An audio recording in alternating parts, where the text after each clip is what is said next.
This video shows how to use Snapverter in Google Chrome.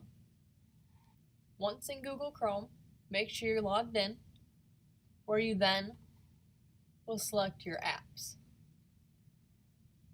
When you're in your apps, select Google Drive. Once you're in your drive, go to the My Drive tab, where you will go down and select Snapverter.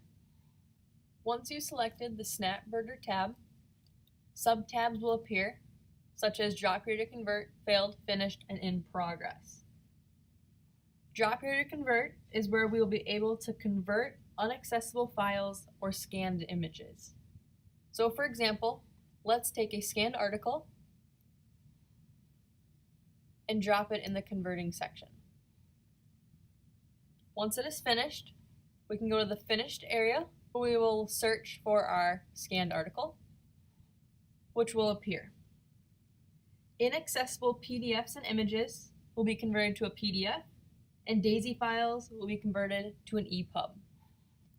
Once you have your article, you may share the article, in which students will be able to open the article in Google Read and Write, where they will be able to access highlighting features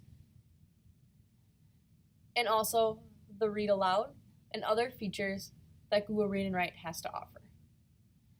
I hope this video has given you a better understanding of how Snapverter works.